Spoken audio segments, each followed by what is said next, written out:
May buwelta ang Malacanang sa mga naging pahayag ni Senator Amy Marcos sa isinagawang kilos protesta sa EDSA. Git ng palasyo, nakakaawa ang senadora at tinawag din siyang obstructionist dahil sa paggamit ng fake news para sirain ang pamahalaan. Tinaulat ni Clazel Cordelia. Nakakaawa na raw ang mga ginagawa ng mga obstructionist tulad ni Senator Amy Marcos na gumagamit ng fake news para sirain ang gobyerno.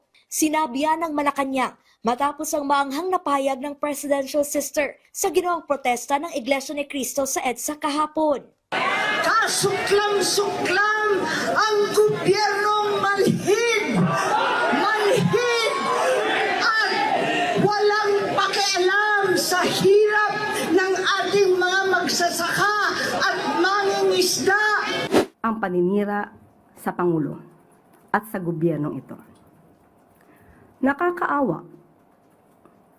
Nakakaawa ang mga obstructionist na tulad ng isang senadora. Nagre-rely, gumagamit ng fake news para makapanira lamang at para maikalat ang mga ganitong klaseng maling impormasyon. Hindi raw updated ang senadora sa mga programa ng gobyerno para sa mga magsasaka at mangingisda.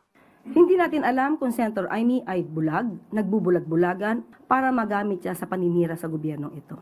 June 30, 2026, 186 Pangasinan fisherfolk received livelihood grants. Bago lamang po ito. At April 12, 2026, PBBM strengthens support for farmers and fisherfolk. So ano po ang kanyang basihan sa pagsasabing hindi tumutulong ang gobyerno sa mga magsasaka at sa mga mangingisda natin? Binara rin ng Malacanang ang tahasan umanong paninira ni Senator Amy Marcos administrasyon at pamumuntiyerya sa paggamit ng ilegal na droga.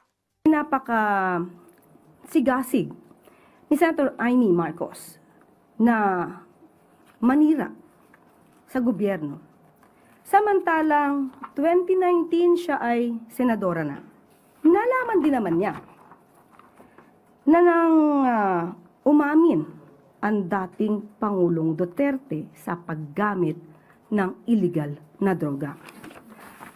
Pinaghandaan po natin talaga ito para maipakita natin kung sino ba talaga ang gumagamit ng illegal na droga sa panahon na siya ay Pangulo na. Sa kabila niyan, hirit ng Malacanang. Sa mga pag-amin na ito ni dating Pangulong Duterte, tumahimik siya at wala siyang anumang pintas. Wala raw balak ang Malacanang na magsampa ng kaso laban kay Senator Amy Marcos na nakatatandang kapatid ni Pangulong Ferdinand Bongbong Marcos Jr. Hahayaan na lang daw ng palasyo ang National Bureau of Investigation na gumalaw sa mga fake news umano na pahayag ng senadora. Pero may panawagan ang Malacanang sa mga lumalahok sa protesta ng isang religious group. At kung aabot hanggang July 3, so ang pakiusap lang natin, hindi naman sila pipigilan, wag lamang silang lalabag sa batas at wag silang magsilbi at maging daan para sa isang destabilization. Clazel Cordelia para sa bayan.